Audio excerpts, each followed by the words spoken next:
ओम शांताकारं भुजगशयनं पद्मनाभं सुरेशं विश्वाधारं गगनसदृशं मेघवर्णं शुभांगं लक्ष्मीकान्तं कमलनयनं योगभिर्ध्यानगम्यं वंदे विष्णुं भवभयहरं सर्वलोकैकनाथम। कार्तिक मास की कथा सुनने वाले सभी भक्तों का आज की कथा में हार्दिक स्वागत है। भगवान श्री हरि विष्णु और माँ लक्ष्मी की कृपा सदैव आप और आपके समस्त परिवार पर बनी रहे। 27 नवंबर 2023 आज है सोमवार का दिन और आज है कार्तिक मास की पूर्णिमा तिथि। तो सबसे पहले तो आप सभी को कार्तिक पूर्णिमा की मंगल शुभकामनाएं। और आज आप सुनेंगे कार्तिक मास महात्म्य का अंतिम अध्याय। और कथा सुनाने से पहले आप सभी का दिल से बहुत बहुत आभार। कल एक प्रश्न पूछा था मैंने आप लोगों से कि क्या आप लोग कार्तिक मास के महात्म्य की तरह ही मार्गशीर्ष मास की कथा और महात्म्य भी सुनना चाहते हैं। तो इसके उत्तर में इतने सारे कमेंट्स आप लोगों के आए हुए हैं कि आप सब मार्गशीर्ष मास का महात्म्य और कथा भी सुनना चाहते हैं। तो अपनी राय व्यक्त करने के लिए आप सबका बहुत बहुत धन्यवाद। तो कल से यानी कि 28 नवंबर 2023 से मार्गशीर्ष मास का महात्म्य भी आप लोग सुनेंगे। सुबह 5 बजे वीडियो अपलोड हो जाएगी। और अब ब्रज की महारानी श्रीमती राधा रानी का ध्यान करके आज की इस पावन और परम कल्याणकारी कथा का श्रवण करते हैं। आज की कथा में आप जानेंगे मंदिर में पुराण की कथा कराने और सुपात्र को दान देने से होने वाली सद्गति के विषय में एक आख्यान तथा गोपी चंदन के तिलक की महिमा। महादेव जी कहते हैं, हे नारद, इस विषय में विज्ञ पुरुष एक प्राचीन इतिहास कहा करते हैं। यह इतिहास अत्यंत पुरातन, पुण्यदायक तथा सब पापों को हरने वाला और शुभ कारक है। देवर्षि ब्रह्मपुत्र सनत कुमार ने लोक पितामह ब्रह्मा जी को नमस्कार करके मुझे यह उपाख्यान सुनाया था। सनत कुमार जी बोले कि एक दिन मैं धर्मराज से मिलने गया था। वहां उन्होंने बड़ी प्रसन्नता और भक्ति के साथ नाना प्रकार की स्तुतियों द्वारा मेरा सत्कार किया। तत्पश्चात मुझे सुखमय आसन पर बैठने के लिए कहा। बैठने पर मैंने वहां एक अद्भुत बात देखी। एक पुरुष सोने के विमान पर बैठकर वहां आया। उसे देखकर धर्मराज बड़े वेग से आसन से उठ खड़े हुए और आगंतुक का दाहिना हाथ पकड़कर उन्होंने अर्घ्य आदि के द्वारा उसका पूर्ण सत्कार किया। तत्पश्चात वे उससे इस प्रकार बोले। धर्म ने कहा, धर्म के दृष्टा महापुरुष, तुम्हारा स्वागत है। मैं तुम्हारे दर्शन से बहुत प्रसन्न हूं। मेरे पास बैठो और मुझे कुछ ज्ञान की बातें सुनाओ। इसके बाद उस धाम में जाना जहां श्री ब्रह्मा जी विराजमान है। श्री सनत कुमार कहते हैं कि धर्मराज के इतना कहते ही एक दूसरा पुरुष उत्तम विमान पर बैठा हुआ वहां आ पहुंचा। धर्मराज ने विनीत भाव से उसका भी विमान पर ही पूजन किया तथा जिस प्रकार पहले आए हुए मनुष्य से सांत्वना पूर्वक वार्तालाप किया था उसी प्रकार इस नवागंतुक के साथ भी किया। यह देखकर मुझे बड़ा विस्मय हुआ और मैंने धर्म से पूछा, इन्होंने ऐसा कौन सा कर्म किया है जिसके ऊपर आप अधिक संतुष्ट हुए हैं? इन दोनों के द्वारा ऐसा कौन सा उत्तम कर्म बन गया है जिसका इतना उत्तम पुण्य है?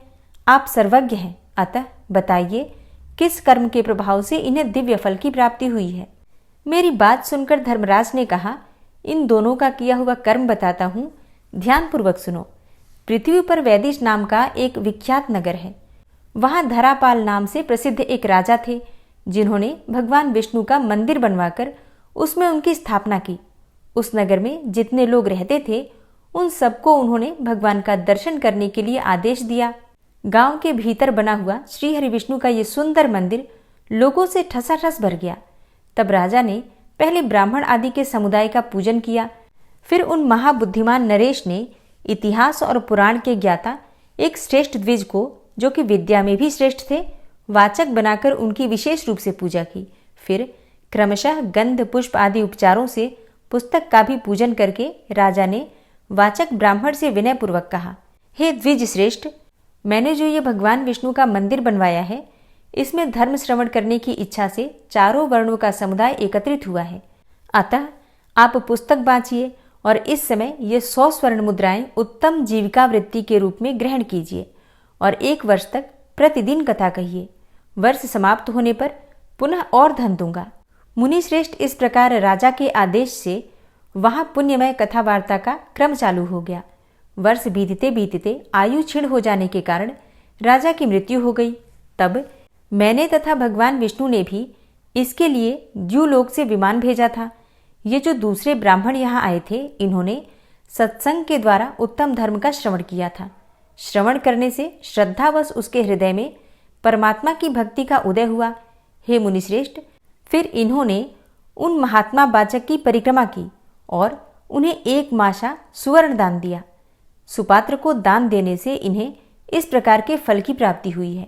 हे मुने, इस प्रकार यह कर्म जिसे इन दोनों ने किया था मैंने तुम्हें कह सुनाया है। महादेव जी कहते हैं, जो मनीषी पुरुष इस पुण्य प्रसंग का महात्म्य श्रवण करते हैं उनकी किसी जन्म में कभी दुर्गति नहीं होती। हे देवर्षि प्रवर, अब दूसरी बात सुनाता हूँ, सुनो। गोपी चंदन का महात्म्य जैसा मैंने देखा और सुना है उसका वर्णन करता हूँ।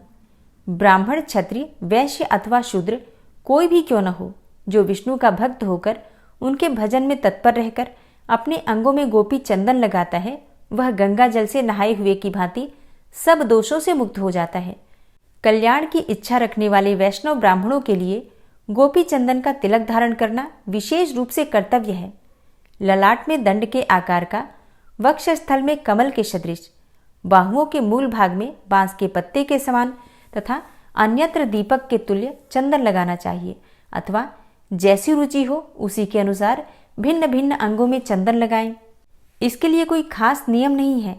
गोपी चंदन का तिलक धारण करने मात्र से ब्राह्मण से लेकर चांडाल तक सभी मनुष्य शुद्ध हो जाते हैं। जो वैष्णव ब्राह्मण भगवान विष्णु के ध्यान में तत्पर हो उसमें तथा भगवान विष्णु में भेद नहीं मानना चाहिए। वो इस श्लोक में श्री विष्णु का ही स्वरूप होता है। तुलसी के पत्र अथवा काष्ठ की बनी हुई माला धारण करने से ब्राह्मण निश्चय ही मुक्ति का भागी होता है। मृत्यु के समय भी जिसके ललाट पर गोपी चंदन का तिलक रहता है वह विमान पर आरूढ़ होकर भगवान विष्णु के परम पद को प्राप्त होता है। हे नारद, कलयुग में जो नरश्रेष्ठ गोपी चंदन का तिलक धारण करते हैं उनकी कभी दुर्गति नहीं होती। हे ब्राह्मण, इस पृथ्वी पर जो शराबी, स्त्री और बालकों की हत्या करने वाले तथा अगम्या स्त्री के साथ समागम करने वाले देखे जाते हैं वे भगवत भक्तों के दर्शन मात्र से ही पाप मुक्त हो जाते हैं। मैं भी भगवान विष्णु की भक्ति के प्रसाद से ही वैष्णव हुआ हूँ। ओम क्लीम कृष्णाय नमः। कार्तिक मास महात्म्य का अंतिम अध्याय समाप्त हुआ और अब आप सुनेंगे कार्तिक मास की कहानी। और कार्तिक मास की कहानी में आज आप सुनने वाले हैं चिड़ा और चिड़ी की कहानी। इस कहानी को कार्तिक मास की पूर्णिमा के अगले दिन पड़वा को कहा जाता है। इस दिन आटे से घर बनाते हैं और आटे के चिड़ा चिड़ी बनाकर घर के बीचों बीच में रखते हैं। उन्हें कपड़े पहनाते हैं और आटे के घर में घर का सारा सामान भी रखते हैं। चिड़ा और चिड़ी को खील बताशे का भोग लगाते हैं। इस दिन खिचड़ी बनाते हैं और आम का अचार रखकर ठाकुर जी को भोग लगाकर खुद भी प्रसाद खाते हैं। चिड़ा चिड़ी की कहानी कुछ इस प्रकार से है कि 4 चिड़ियाँ थीं। चारों कार्तिक मास में कार्तिक नहाती थी। पड़वा के दिन चारों चिड़ियों ने सोचा कि चलो आज खिचड़ी बनाते हैं। एक चिड़िया चावल ले आई, एक चिड़िया दाल ले आई, एक चिड़िया घी लेकर आई और एक चिड़िया नमक लेकर आई। सबने मिलकर खिचड़ी बनाई। सबने सोचा कि पहले नहा लिया जाए तब खिचड़ी खाते हैं। सब चिड़िया नहाने चली गई। पहले एक चिड़िया आई, उसे बहुत जोर की भूख लगी थी। बाकी चिड़िया अभी आई नहीं थी तो उसने खिचड़ी की भाप खा ली। दूसरी चिड़िया आई तो उसने पानी पी लिया। तीसरी चिड़िया ने खिचड़ी खा ली। चौथी चिड़िया आई तो उसने खुरचन खा ली। चारों चिड़िया मर गईं। जिस चिड़िया ने भाप खाई थी वो राजा के घर राजकुमारी बनी और जिस चिड़िया ने पानी पिया था वो कुम्हार के घर पैदा हुई। जिस चिड़िया ने खिचड़ी खाई थी उसने ब्राह्मण के घर जन्म लिया और जिस चिड़िया ने खुरचन खाई थी वो हथिनी बनी। कुम्हार की लड़की राजा के यहाँ दासी बनी और ब्राह्मण की लड़की राजकुमारी की सहेली बनी। हथिनी भी राजा के यहाँ ही थी। राजकुमारी को अपने पिछले जन्म की सारी बातें याद थी। जब राजकुमारी की शादी हुई और वो विदा होने लगी तो राजा से बोली कि पिताजी, मैं अपने साथ अपनी सहेली और दासी को भी लेकर जाऊंगी। राजा ने कहा ठीक है, ले जाना। राजकुमारी ने कहा कि पिताजी, मुझे हथिनी भी चाहिए। राजा ने कहा अच्छा ठीक है, ले जाओ। राजा ने अपने नौकर भेजे कि जाकर हथिनी को लेकर आओ, लेकिन हथिनी उठी ही नहीं। तब राजकुमारी खुद उसके पास गई और उसके कान में पिछले जन्म की सारी बातें कही, जिसे सुनकर हथिनी तुरंत उठ गई। राजकुमार ये सब देख रहा था। उसने कहा कि तुम कौन हो, और हथिनी के कान में ऐसा क्या कहा जिसको सुनकर हथिनी तुरंत खड़ी हो गई। राजकुमारी ने कोई जवाब नहीं दिया। तब राजकुमार ने कहा कि सच सच बता दो, नहीं तो तुम्हारा सर काट दिया जाएगा। तब राजकुमारी ने राजकुमार को पिछले जन्म की सारी बातें बता दी। राजा ने भी सारी बातें सुनी और कहा कि अगर कार्तिक स्नान का इतना महत्व है तो हम भी जोड़े से कार्तिक स्नान करेंगे और अब खूब दान पुण्य करेंगे। और अब प्रेम से जयकारा लगाइए कार्तिक के ठाकुर राय दामोदर की जय। ओम विश्वं विष्णुर्वषट्कारो भूतभव्य भवत्प्रभु भूतकृत भूतभृत भावो भूतात्मा भूतवाहन भूतात्मा परमात्मा च मुक्तानां परमागति अव्ययः पुरुषः साक्षी क्षेत्रज्ञो अक्षर एव च योगो योगविदां नेता प्रधान पुरुषेश्वरः नारसिंहवपुः श्रीमान् केशवः पुरुषोत्तमः सर्वः शर्वः शिवस्थाणुर्भूतादिर्निधिर्व्ययः संभवो भावनो भर्ता प्रभवः प्रभुरीश्वरः स्वयंभू शंभुरादित्यः पुष्कराक्षो महास्वनः अनादिनिधनो धाता विधाता धातुरुत्तमः अप्रमेयो ऋषिकेश पद्मनाभो अमरप्रभु विश्वकर्मा मनुस्त्वष्टा स्थविष्ठः स्थविरो ध्रुवः अग्राह्यः शाश्वतः कृष्णो लोहिताक्षः प्रतर्दन प्रभूतस्त्रिककुब्धाम पवित्रं मङ्गलं परम् ईशानः प्राणदः प्राणो ज्येष्ठः श्रेष्ठः प्रजापति हिरण्यगर्भो भूगर्भो माधवो मधुसूदनः ईश्वरो विक्रमी धन्वी मेधावी विक्रमः क्रमः अनुत्तमो दुराधर्षः कृतज्ञः कृतिरात्मवान् सुरेशः शरणं शर्म विश्वरेताः प्रजाभवः अह संवत्सरो व्याल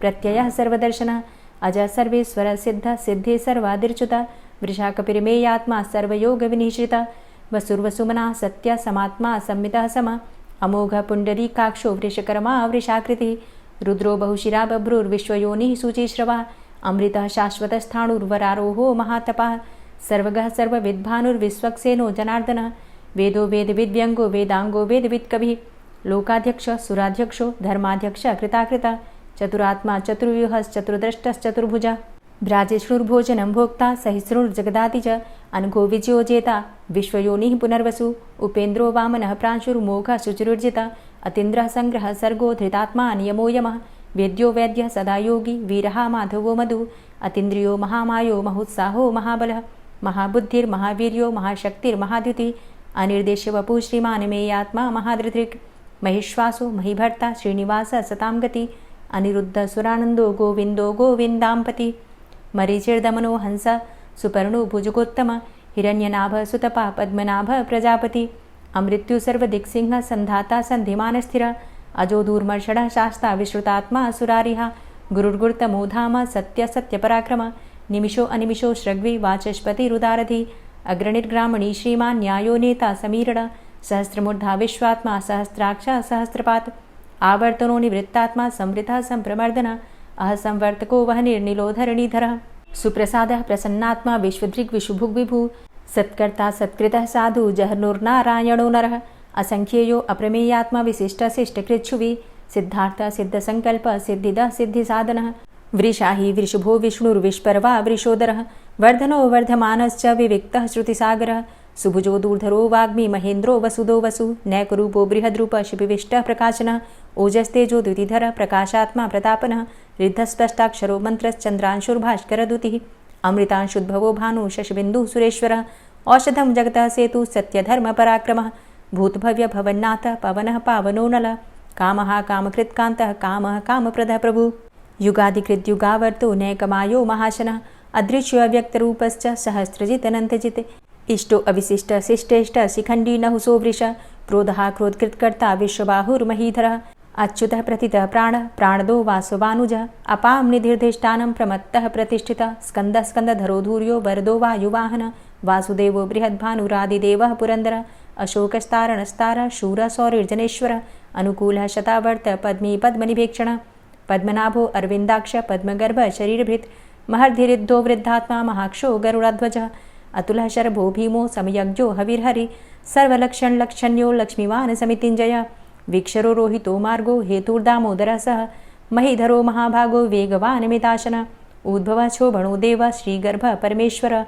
करणं कारणं कर्ता विकर्ता गहनो गुहः व्यवसायो व्यवस्थान संस्थान स्थानदो ध्रुवः परर्थी परमस्पस्तुष्टः पुष्टः सुभेक्षणः रामो विरामो विरजो मार्गो नेयो नयोनयः वीरः शक्तिमतां श्रेष्ठो धर्मो धर्मविदुत्तमः वैकुण्ठः पुरुषः प्राणः प्राणदः प्रणवः पृथुः हिरण्यगर्भः शत्रुघ्नो व्याप्तो वायुरुधोक्षजः ऋतुः सुदर्शनः कालः परमेष्ठी परिग्रहः उग्रः संवत्सरो दक्षो विश्रामो विश्वदक्षिणः विस्तारस्थावरस्थाणु प्रमाणं बीजमव्ययम् अर्थो अनर्थो महाकोशो महाभोगो महाधन अनिर्विण्ण स्थविष्टभू धर्मयुपो महामख नक्षत्रनेमिर्नक्षत्री क्षमा चाम समीहन यज्ञ इज्जो महेज्यश्च क्रतुसत्रं सतां गतिः सर्वदर्शी विमुक्तात्मा सर्वज्ञो ज्ञानमुत्तमं सुव्रतः सुमुखः सुष्मा सुघोषः सुखदः सुहृतः मनोहरो जित्क्रोधो वीरबाहुर्विदारणः स्वापनः स्ववसो व्यापी नैकात्मा नैककर्मकृत् वत्सरो वत्सलो वत्सी रत्नगर्भो धनेश्वरः धर्मगुप्त धर्मकृद्धर्मी सदसक्षरमक्षरम् अविज्ञाता सहस्रांशुर्विधाता कृतलक्षणः गभस्तिनेमिः सत्त्वस्थः सिंहो भूतमहेश्वरः आदिदेवो महादेवो देवेशो देवभृद्गुरुः उत्तरो गोपतिर्गोप्ता ज्ञानगम्यः पुरातनः शरीरभूतभृद्भोक्ता कपीन्द्रो भूरि दक्षिणः सोमभो अमृतपः सोम पुरुजित पुरुषोत्तमः विनियोजय सत्यसन्धो दाशाः सात्वतां पतिः जीवो विनयिता साक्षी मुकुन्दो अमितविक्रमः अम्भो निद्रणन्तात्मा महोदधीशयोऽन्तकः अजोमहारः स्वाभाव्यो जितामित्रः प्रमोदन आनन्दो नन्दनो नन्दः सत्यधर्मा त्रिविक्रमः महर्षि कपिलाचार्यः कृतज्ञो मेदिनीपतिः त्रिपदस्त्रिदशाध्यक्षो महाशृङ्गः कृतान्तकृत् महावराहो गोविन्दः सुखेणः कनकाङ्गदी गुह्यो गभीरो गहनो गुप्तश्चक्रगदाधरः वेधा स्वाङ्गो अजितः कृष्णो दृढः सङ्कर्षणोच्युतः वरुणो वारुणो वृक्षः पुष्कराक्षो महामनाः भगवान् भगानन्दी वनमाली हलायुधः आदित्यो ज्योतिरादित्यः सहिष्णुर्गतिसत्तमः सुधन्वाखण्ड परशुर्दारुणो द्रविडप्रदः दिविस्त्रिक्सर्वदृग्व्यासो वाचस्पतिर्योनिजः त्रिसामा सामगः साम निर्वाणं भेषजम्भिषक् सन्न्यासकृच्छमः शान्तो निष्ठा शान्तिः परायणं शुभाङ्गः शान्तिदस्रष्टा कुमुदः कुवलेशय गोहितो गोपतिर्गोप्ता वृषभाक्षो वृषाप्रियः अनिवर्ति निवृतात्मा संक्षेप्ता चेमकृच्छिवः श्रीवत्सवक्षा श्रीवास श्रीपति श्रीमतांबर श्रीद श्रीश श्रीनिवास श्रीनिधि श्रीविभावन श्रीधर श्रीकर श्रेय श्रीमान् लोकत्रयाश्रय स्वक्ष स्वंग शतानंदो नंदिर्ज्योतिर्गणेश्वर विजितात्मा विधेयात्मा सत्कीर्तिश्छिन्न संशय उदीर्ण सर्वतक्षसुर्निश शाश्वत स्थिर भूषयो भूषणो भूतिर्विशोकः शोकनाशन अर्चिष्मानर्चितः कुंभो विशुद्धात्मा विशोधन अनिरुद्धो अप्रतिरथ प्रद्युम्नो अमितविक्रमः कालिनेमि निहावीर शौरी शूरजनेश्वर त्रिलोकात्मा त्रिलोकेशः केशवः केशिहारी कामदेवः कामपालः कामीकान्तः कृतागमः अनिर्देशव पुर्विष्णोर्वीरो अनन्तो धनञ्जयः ब्रह्मण्यो ब्रह्मकृद्ब्रह्मा ब्रह्म ब्रह्म विवर्धन ब्रह्मविद् ब्राह्मणे ब्रह्मी ब्रह्मज्ञो ब्राह्मणप्रियः महाक्रमो महाकर्मा महातेजा महोरगः महाक्रतुर्महायज्वा महायज्ञो महाहवि स्तव्यः स्तव प्रियः स्तोत्रं स्तुतिस्तोतारणप्रियः पूर्णः पुरैता पुण्यः पुण्यकीर्तिर्नामयः मनोजवस्तीर्थकरो वसुरेता वसुप्रदः वसुप्रदो वासुदेव वसुर्वसुमनाहवि सद्गतिः सत्कीर्तिः सत्ता सद्भूतिः सत्परायणः शूरसेनो यदुश्रेष्ठः सन्निवासः सुयामुनः भूतावासो वासुदेवः सर्वासु निलयोऽनलः दर्पः दर्पदो दृप्तो दूर्धरोथा पराजितः विश्वमूर्तिर्महामूर्तिर्दीप्तमूर्तिर्मूर्तिमान् अनेकमूर्तिरव्यक्तः शतमूर्तिः शताननः एको नैकः सवकः किं यत्तत्पदमनुत्तमं लोकबन्धुर्लोकनाथो माधवो भक्तवत्सलः सुवर्णवर्णो हेमाङ्गो वराङ्गश्चन्दनाङ्गदी वीरः विषमः शून्यो घृताशीरचलश्चलः अमानीमानदो मान्यो लोकस्वामी त्रिलोकदृक् सुमेधा मेधजो धन्यः सत्यमेधाधराधरः तेजोवृषः द्वितिधरः सर्वशस्त्रभृताम्बरः प्रग्रहो निग्रहो व्यग्रो नैकशृङ्गो गदाग्रजः चतुर्मूर्तिश्चतुर्बाहुश्चतुर्व्यूहश्चतुर्गति चतुरात्मा चतुर्भावश्चतुर्वेदविदेकपात् समावर्तो अनिवृतात्मा दुर्जयो दुरतिक्रम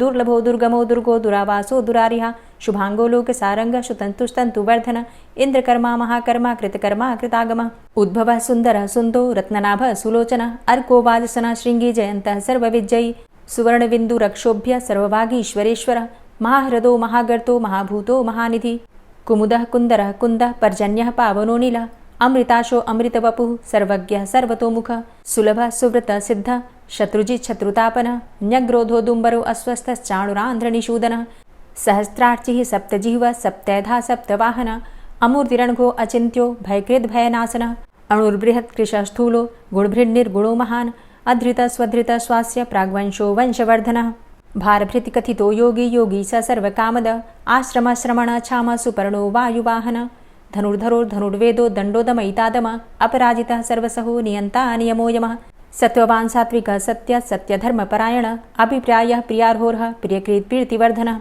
विहाय सगतिर्ज्योति सुरुचिर्हुद्भुग्विभु रविर्विलोचनः सूर्य सविता रविलोचनः अनन्तो हुद्भुग्भोक्ता सुखदो नैकजोग्रज अनिर्विण्ण सदामर्षि लोकाधिष्ठानमद्भुतः सनातनतमः कपिलः कपिरप्यय स्वस्तिदा स्वस्तिकृत् स्वस्ति स्वस्तिभुक् स्वस्ति दक्षिण रौद्रः कुण्डली चक्रे विक्रमयुर्जित शासन शब्दातिगा शब्दशः शिशिरः शर्वरीकर अक्रूरः पेशलो दक्षो दक्षिणः क्षमिणाम्बर विद्वतमो वितभय पुण्यश्रवण कीर्तन उत्तारणो दुष्कृतिः पुण्यो दुःस्वप्ननाशन वीरः रक्षण संतो जीवनः पर्यवस्थित अनन्तरूपो अनन्तसृर्जितमन्युर्भयापः चतुरश्रो गभीरात्मा विदिशो व्यादिशो दिश अनादिर्भूर्भुवो लक्ष्मीः सुवीरो रुचिराङ्गद जननो जन्मादिर्भीमो भीमपराक्रम आधारनीलयोधाता पुष्पहासः प्रजागर ऊर्ध्वग सत्पथाचार प्राणदः प्रणवापण प्रमाणं प्राणनीलियः प्राणभृत् प्राणजीवनः तत्त्वं तत्त्वविदेकात्मा जन्म मृत्यु जरातिग भूर्भुवस्वस्तरुस्तार सविता प्रपितामह यज्ञो यज्ञपतिर्यज्वा यज्ञांगो यज्ञवाहन यज्ञभृद्यज्ञकृद्यज्ञ यज्ञभुग्यज्ञ साधन यज्ञान्तिकृद्यज्ञ गुह्यमन्यमन्नादेव च आत्मयोनिः स्वयं जातो वैखानः सामगायन देवकी नंदन स्रष्टा क्षितिसः पापनाशन शंखभृन्नन्द कीचक्री शारङ्गधन्वा गदाधरः रथाङ्गपाणिरक्षोभ्य सर्वप्रहरणायुध ओम नमः इति। पंचक व्रत की कथा। एक समय राजा परीक्षित ने महात्मा व्यास जी से पूछा, हे भगवान, हमें कार्तिक मास की कथा आपने सुनाई, लेकिन एकादशी से लेकर पूर्णिमा तक इन 5 दिनों को भीष्म पंचक क्यों कहा जाता है? इस संबंध में हम आपसे जानना चाहते हैं और इन 5 दिनों के व्रत करने वाले को क्या लाभ होता है, ये भी हमें कृपा करके बतलाइए। महात्मा व्यास जी ने कहा, हे परीक्षित, सुनो। कुछ समय पहले कानपुर में बहुत ही निर्धन सोमेश्वर नाम का एक ब्राह्मण रहता था। उसका शरीर बहुत ही कमजोर था, परंतु वह भगवान विष्णु का भक्त था। कार्तिक मास में वो रोज गंगा स्नान करता और भगवान विष्णु का पूजन करता। पर एक दिन वो शरीर से पीड़ित होते हुए भी गंगा स्नान करने गया, परंतु उससे घाटों की सीढ़ियां उतरी नहीं जाती थी। लेकिन किसी तरह उतरकर वह गंगा जी तक पहुंच ही गया और गंगा स्नान करके वहीं पर बैठकर संध्योपासना करने लगा। वहीं पर वृद्ध ब्राह्मण के रूप में भगवान अपने भक्त पर कृपा करने के लिए बैठे हुए थे। भगवान ने ब्राह्मण को बड़े कष्ट में देखकर पूछा, हे ब्राह्मण, तुम्हारी स्थिति तो स्नान करने की भी नहीं है, फिर भी तुम ऐसी अवस्था में स्नान करने के लिए आए हो, कहो क्या चाहते हो? भगवान के ऐसे वचन सुनकर वृद्ध ब्राह्मण ने कहा, हे भगवान, मैं बहुत गरीब ब्राह्मण हूँ, इसी से लोगों में अपमानित होता हूँ और तकलीफ पाता हूँ। इसी कारण मैं हमेशा परेशान रहता हूँ। यदि आप कोई उपाय बता सकते हो तो मैं आपकी अपने ऊपर दया समझूंगा। ब्राह्मण के ऐसे वचन सुनकर भगवान रूपी ब्राह्मण ने कहा, हे ब्राह्मण, सुनो, यह कार्तिक का महीना चल रहा है।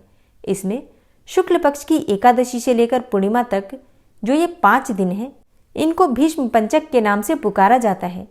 इन 5 दिनों में तुम गंगा के पुत्र भीष्म की पूजा करो, महात्मा भीष्म को जल दान दो और गंध अक्षत पुष्प से उनका पूजन करो और भगवान विष्णु की पूजा तुलसी पुष्प आदि से करो। इससे तुम्हारा सब कष्ट दूर हो जाएगा और तुम अंत में विष्णु लोक में निवास करोगे। हे ब्राह्मण, महाभारत की लड़ाई में जब महात्मा भीष्म सरशैया पर लेटे हुए थे, उस वक्त अपने प्रिय अर्जुन को उन्होंने सब प्रकार का राजधर्म, व्यवहार धर्म, ज्ञान धर्म कहा था। उस समय अर्जुन के सखा कृष्ण वहीं पर थे। जब भीष्म से कृष्ण ने कहा कि हे पितामह, जो मनुष्य कार्तिक मास के शुक्ल पक्ष की एकादशी से लेकर पूर्णिमा तक तुम्हारे नाम से जल देगा और आपकी पूजा करेगा, वो पूजा मैं स्वीकार करूंगा और उसके सब कष्ट दूर करूंगा। अतः हे ब्राह्मण, तू इस भीष्म पंचक व्रत से महात्मा भीष्म का पूजन कर, इसके करने से तेरे सब कष्ट दूर हो जाएंगे।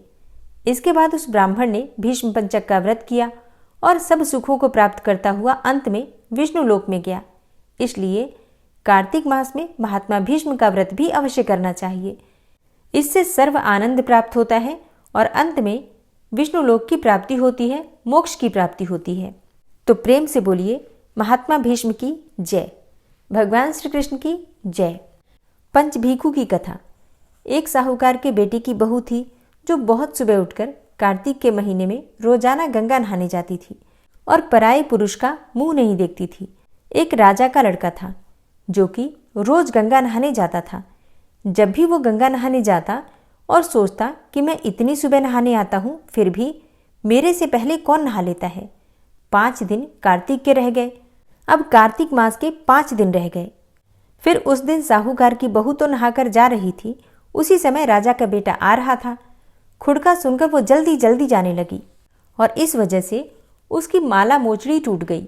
राजा आया, उसने माला मोचड़ी देखी और सोचा कि जिसकी माला मोचड़ी इतनी सुंदर है तो इसे पहनने वाली कितनी सुंदर होगी।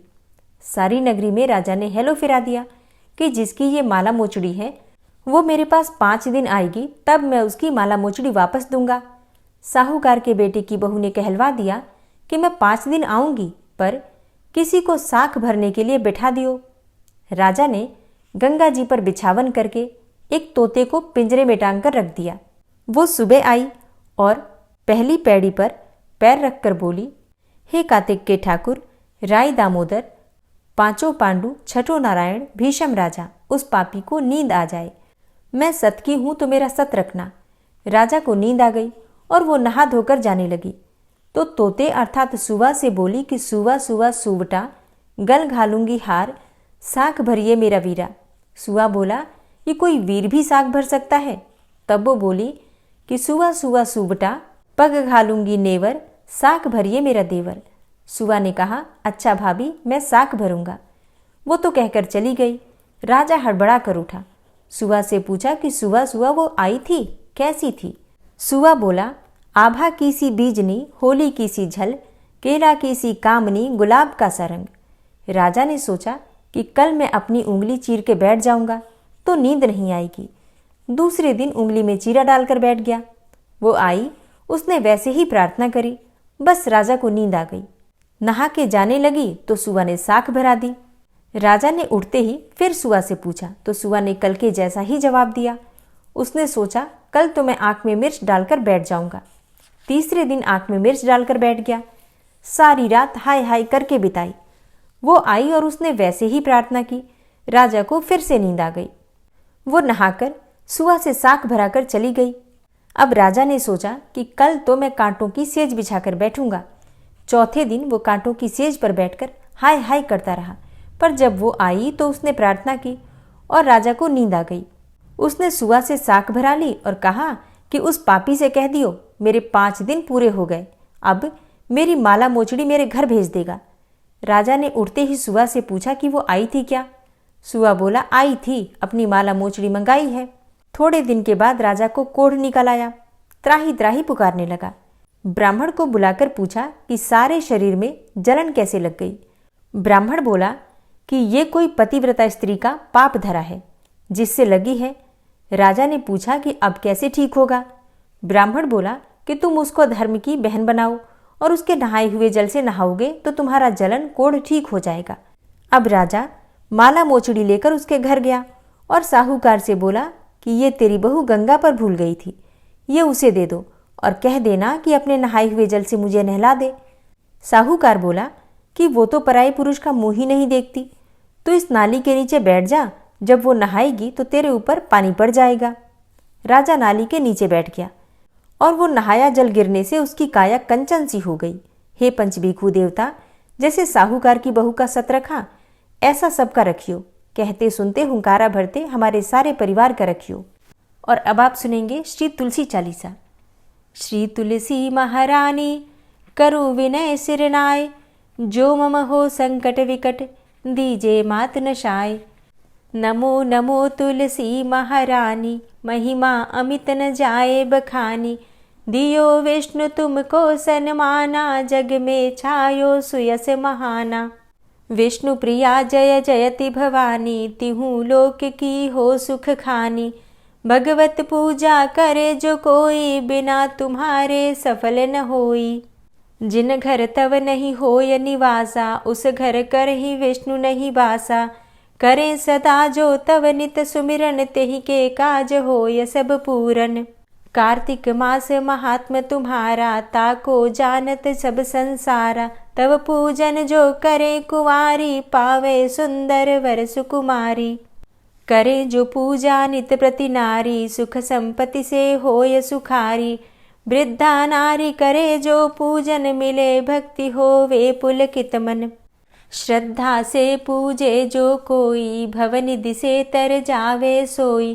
कथा भागवत यज्ञ करावे, तुम बिन नहीं सफलता पावे। छायो तब प्रताप जग भारी, ध्यावत तुम्हि सकल चित धारी। तुम्ही मात यंत्रन तंत्रन में, सकल काज सिद्धि होवे क्षण में। औषधि रूप आप हो माता, सब जग में तव यश विख्याता। देव ऋषि मुनि और तपधारी, करत सदा तव जय जयकारी। वेद पुराणन तव यश गाया, महिमा अगम पार नहीं पाया।